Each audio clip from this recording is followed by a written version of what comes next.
Subscribe now and press the bell icon. Never miss an update.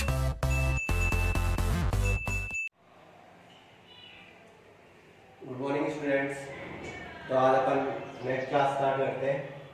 तो अपना RBSC वाले questions 2.2 के complete हो चुके थे। अब अपना सीबीएसई का 1.2 का फोर्थ क्वेश्चन है। ये आरबीएससी में भी है, मिससेलेनियस का क्वेश्चन है। मिससेलेनियस में से है 17 क्वेश्चन। मिससेलेनियस का 17 क्वेश्चन है और इम्पोर्टेंट क्वेश्चन है बहुत, इसको ढंग से देखना है आपको, ठीक है। तो आपको क्या गिवन है, HCF of two numbers 306 and 657 is 9, यानी दो नंबर्स दे रखे हैं और उनका आपको क्या पता है, एचसीएफ पता है। तो आपको क्या निकालना है, एलसीएम फाइंड आउट करना है। तो अपन ने कल फॉर्मूला पढ़ा था एचसीएफ और एलसीएम का वेरिफिकेशन का, HCF multiply by LCM equal to product of numbers, product of numbers. तो एचसीएफ आपको गिवन है, एचसीएफ क्या है 9, ये 9 हो गया। एलसीएम आपको निकालना है, तो LCM as it is product of numbers, जो नंबर्स का प्रोडक्ट है यानी मल्टीप्लिकेशन 306 इंटू 657, ठीक है। इसके बाद आपको क्या निकालना है, एलसीएम निकालना है। तो एलसीएम इधर रहेगा, बाकी 9 इधर चला जाएगा। तो 306 657 डिवाइडेड बाई 9। अब इसको सॉल्व कर लो, 3 से काटोगे इसको तो 3 3 जा 9, तो ये 2 102 बार कट गया। 3 से इसको काटो, 3 2 जा 6, 3 1 जा 3, 3 9 जा 27। इसको मल्टीप्लाई कर लेना, इसको मल्टीप्लाई करोगे तो 102 मल्टीप्लाई बाई 219, तो इसको मल्टीप्लाई करोगे 9 2 जा 18 9, 102 2 2 जा 402, यहाँ पे 8 3 13 का 3 1 कैरी 2 2, तो इसका आंसर क्या आ जाएगा 2 2 3 3 8।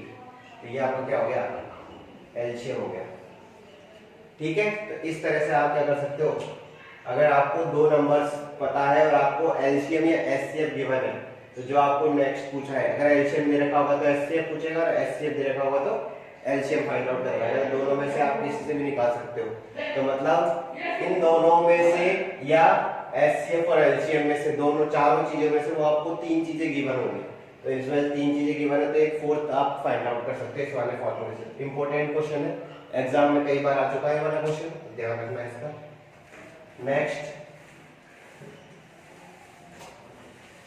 नेक्स्ट जो क्वेश्चन है वो 5th वाला क्वेश्चन है और आरबीएससी में है, आपका एग्जाम्पल है ये। आपको क्या प्रूव करना है, आपको ये बताना है। क्वेश्चन लिखो पहले। क्वेश्चन है test weather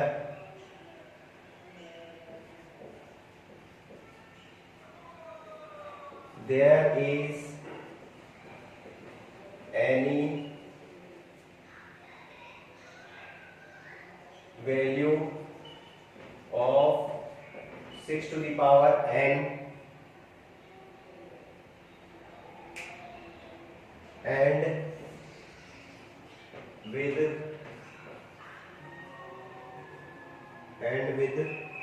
the digit 0.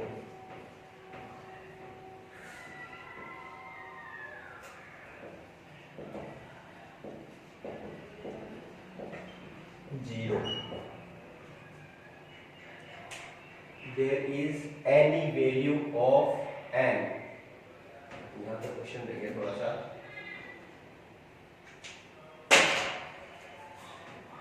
n for which 6 to the power n। अब देखो इस क्वेश्चन को ढंग से पढ़ना है। एग्जाम, ये आरबीएससी का एग्जाम्पल नंबर फर्स्ट है और क्वेश्चन नंबर 5th है आपका 1.2 का सीबीएसई वालों के। Test whether there is any value of n, यानी आपको चेक करना है, टेस्ट करना है कि कौन सी ऐसी वैल्यू होगी n की जो 6 की पावर n रखेंगे अपन तो उसकी वैल्यू क्या हो जाएगी, लास्ट वैल्यू 0, यानी ढंग से समझना इस क्वेश्चन को, 6 की पावर n है अपने पास, ठीक है, और n यहाँ पे क्या है, नेचुरल नंबर है, सॉरी n आपको नेचुरल नंबर है। तो नेचुरल नंबर क्या हो सकते हैं, the number which is countable, यानी जो नंबर गिने जा सकते हैं, यानी n की वैल्यू क्या होगी 1 2 3 4 5 इस तरह से इनफाइनाइट तक जो भी सारी वैल्यू होगी वो n की वैल्यू होती है, ठीक है। तो अपन को क्या रखनी है, n की ऐसी वैल्यू निकालनी है जिससे इस पूरे की वैल्यू क्या हो जाए, 0 हो जाए। तो आपका चेक करना है कि ये हो सकता है कि नहीं हो सकता है। तो देखो अपन क्या करेंगे, इसके फैक्टर करेंगे, इसके फैक्टर करेंगे तो 2 into 3 होगा और इसकी पावर क्या हो जाएगी, n हो जाएगी। तो अब देखो 6 की पावर सपोज दैट मैं n की जगह 1 रखता हूं तो ये 6 आ गया, इसकी वैल्यू लास्ट वैल्यू 0 नहीं है, n की वैल्यू 2 रखता हूं तो क्या आ रहा है, 6 की पावर 2 आ रहा है, यानी 36 आ रहा है, इसमें भी लास्ट में 6 आ रहा है। 3 रखेंगे तो क्या आएगा, 6 की पावर 3 को क्या लिखते हैं अपन, 216 लिखते हैं, इसमें भी 6 आ रहा है। 6 की पावर 4 लिखेंगे तो अपना क्या आएगा,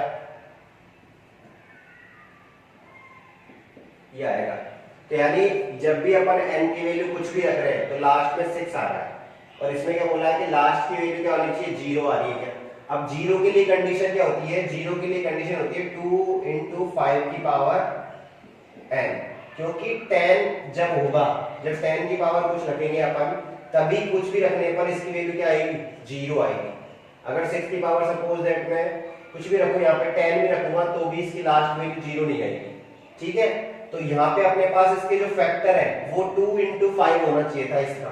अगर इसका 2 into 5 हो जाता तो लास्ट में n की वैल्यू कुछ भी रखने पर अपन क्या ला सकते थे, लास्ट वैल्यू 0 ला सकते थे। तो अपन को क्या पता चल रहा है इससे, इससे पता चल रहा है कि इसके जो फैक्टर्स है 6 के वो क्या आ रहे हैं, 2 और 3 आ रहे हैं, जबकि इसका फैक्टर क्या आना चाहिए, 2 और 5 आना चाहिए लास्ट में 0 लाने के लिए। तो अपन लिख सकते हैं यहाँ पे, सो लास्ट डिजिट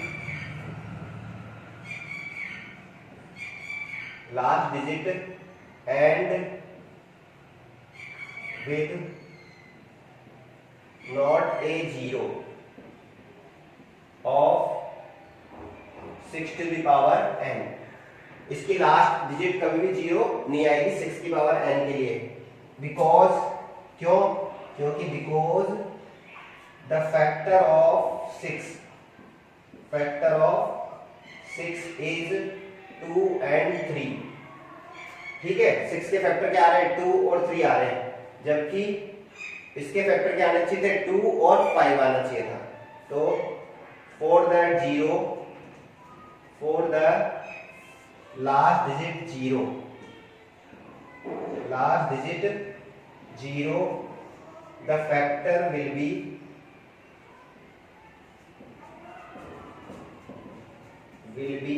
2 and 5। तो इसका आंसर क्या आएगा, नो, ठीक है। तो इसका मतलब क्या हुआ, अपन को इस तरह से लिखना है इसको, पहले तो इसके फैक्टर लिखने हैं, इसके इक्वल में लगा के इसको इस तरह से लिखना है, मान लो हो गया है 6 की पावर n, 6 की पावर n को अपन इस तरह से लिख सकते हैं। वापस से देखो इस क्वेश्चन को, test whether there is any value of n, आपको ये बताना है कि n की कोई सी भी ऐसी वैल्यू रखें अपन जिससे इसका आंसर क्या आ जाए, 0 आ जाए लास्ट में। तो ऐसा हो सकता है कि चेक करना है, तो अपन ने क्या किया, यहाँ पे 1 2 3 4 रख के देखा तो लास्ट में क्या आ रहा है, 6 आ रहा है, जबकि अपन को क्या चाहिए था, 0 आ रहा है। 0 के लिए कंडीशन क्या होती है बेटा, 0 के लिए कंडीशन होती है कि इसके फैक्टर 2 और 5 होने चाहिए थे। अगर इसके फैक्टर 2 और 5 होते तो इसका लास्ट आंसर क्या आ जाता, 0 आ जाता लास्ट में। तो अपन को यहाँ पे लिखना है, सो the last digit and with not a 0, इसका लास्ट डिजिट 0 नहीं होगी ऑफ 6 की पावर n की, बिकॉज क्योंकि the factor of 6 is 2 and 3, जो 6 के फैक्टर है वो क्या है, 2 और 3 है। For the last digit 0, last digit 0 के लिए अपन को क्या चाहिए था कि factor will be 2 and 5, so the last digit not will be a 0, ठीक है, क्लियर है। तो इस तरह से आपको ये लिखना है, आगे समझ में क्लियर है। बस आपको ये ध्यान रखना है कि इसमें अगर 5 होता तो ही इसका n की वैल्यू कुछ भी रखने पर इसकी क्या आ जाती, लास्ट डिजिट 0 आ जाती, ठीक है, क्लियर है। तो नेक्स्ट क्वेश्चन के लिए चलते हैं अपन अब।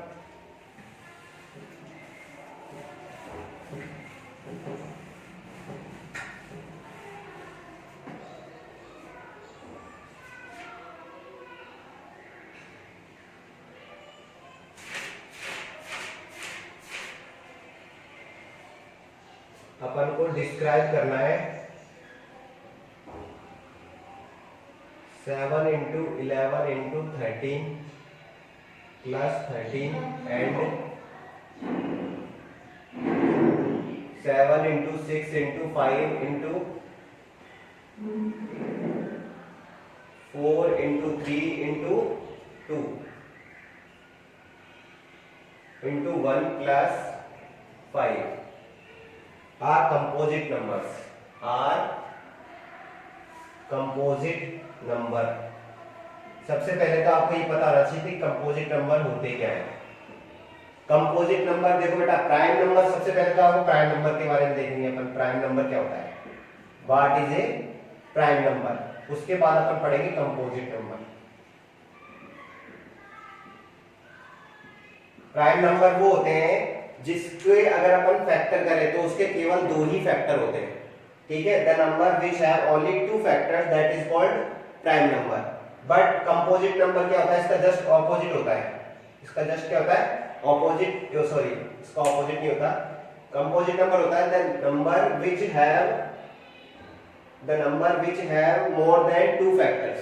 जिसके दो से ज्यादा फैक्टर होते हैं वो तो कंपोजिट नंबर कहलाता है, और जिसके दो फैक्टर होते हैं उसको बोलते हैं अपन प्राइम नंबर। तो आपको ये बताना है कि ये कंपोजिट नंबर है या नहीं है, आपको ये बताना है। तो कंपोजिट नंबर के लिए इसके फैक्टर कितने होने चाहिए थे, दो से ज्यादा होने चाहिए। तो अपन इसको क्या करेंगे, चेक करेंगे। तो इसको कंपोजिट में नेक्स्ट एक्सरसाइज अपन पढ़ाएंगे, तभी आपका प्राइम नंबर, कंपोजिट नंबर और एक एक को प्राइम नंबर वो भी पढ़ाएंगे अपन। तब इसको वापस से एक बार और रिवाइज करा दूंगा। आप अभी ये ध्यान रखिए, कंपोजिट नंबर किसे कहते हैं, ऐसा नंबर जिसके दो से ज्यादा फैक्टर हो सकते हैं उसको बोलते हैं अपन कंपोजिट नंबर, ठीक है।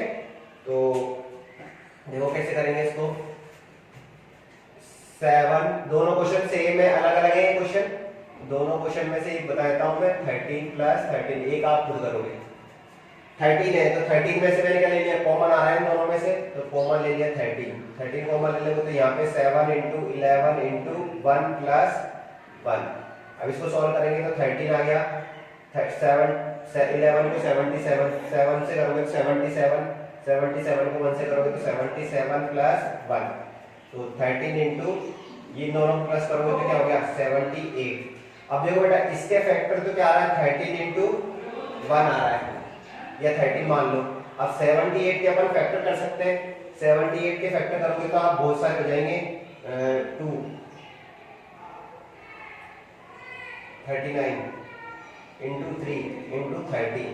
तो इससे कितने फैक्टर हो गए, 1 2 3 4 फैक्टर्स हो गए। 4 फैक्टर्स हो गए तो ये क्या हो गया, कंपोजिट नंबर हो गया। सो लिखेंगे so it have more than 2 factors, more than 2 factors, so it is a composite number, composite number, ठीक है। क्लियर है, बस कुछ नहीं किया अपन ने, 13 को कॉमन लिया, यहाँ पे इसको सॉल्व किया तो 77 आ गया, 1 का 1 आ गया, दोनों को ऐड करोगे तो 78। अब इसके फैक्टर कर रहे हो तो अपने क्या हो रहा है, 2 से ज्यादा हो रहे हैं, तो 2 से ज्यादा हो रहे हैं तो क्या हो गया, कंपोजिट नंबर हो गया। अपन को ये बताना है कि कंपोजिट नंबर है या नहीं है। तो इसमें भी अपन ऐसे ही करेंगे, इसमें से 5 कॉमन आ रहा है तो 5 कॉमन ले लेना, फिर वापस से इसको सॉल्व करना, फिर इसके फैक्टर हो जाएंगे तो ये भी क्या होगा, कंपोजिट नंबर होगा। कर लोगे, क्लियर है। तो इस तरह से आपको ये क्वेश्चन करना है। आरबीएस में भी है ये, मिसकेलेनियस में क्वेश्चन है, मिसकेलेनियस का है ये आपका 16th क्वेश्चन, मिसकेलेनियस का 16th क्वेश्चन है, और सीबीएसई वालों के ये 5th क्वेश्चन है, ठीक है। और 7th वाला क्वेश्चन, सॉरी 6th वाला क्वेश्चन है आपका, सीबीएसई वालों के कौन सा क्वेश्चन है, 6th वाला। तो आपका क्या हो गया, इसमें ये आपका कंप्लीट हो गया 6th। तो आपका सीबीएसई वालों के भी, और एक जो 7th वाला क्वेश्चन है लास्ट वाला, वो मैंने कल बता दिया था आपको, वापस से एक बार और बता देता हूं मैं आपको। इसमें क्वेश्चन है आपका, there is a circular path around a sport field. एक सर्कुलर पाथ है किसके, एक स्पोर्ट फील्ड के, ठीक है, जिसमें रमन क्या लेता है, 18 मिनट लेता है उसको कंप्लीट करने के लिए, और अनुप्रिया लेती है उसको कंप्लीट करने के 12 मिनट। तो ये पूछ रहा है कि दोनों एक ही जगह से चलना स्टार्ट होते हैं और एक ही जगह पर एक ही डायरेक्शन में चलते हैं, तो दोनों एक ही टाइम पर कब आकर एक जगह पर आकर कहां, उस स्टार्टिंग पॉइंट पर आकर कब मिलेंगे। तो इसमें क्या करना है, आपको एलसीएम निकालना है। अगर दोनों का एलसीएम निकालोगे तो क्या जाएगा 36 मिनट का, मैंने बता दिया था इसके बारे में। तो आप उस तरह से करना है। तो ये आपका कंप्लीट हो गया एक्सरसाइज। और जो कल नेक्स्ट एक्सरसाइज है बहुत इंपॉर्टेंट क्वेश्चन आया है उसमें से, और कल मैं वही समझाऊंगा। तो कल की क्लास वेरी वेरी इंपॉर्टेंट है फॉर यू, ठीक है, क्योंकि उसमें से एक क्वेश्चन आता ही आता है हमेशा, ठीक है। तो थैंक यू क्लास, ये क्लास आज अपन खत्म करते हैं क्योंकि 1.2 खत्म हो गया। जो नेक्स्ट पढ़ेंगे अपन वो क्या है, बहुत बड़ा क्वेश्चन है, एक ही क्वेश्चन करवाऊंगा कल, उसमें पूरी क्लास हो जाएगी आपकी, बहुत बड़ा क्वेश्चन है वो और समझने में भी टाइम लगेगा, इसलिए कल इसको करवाएंगे अपन, ठीक है। Thank you class.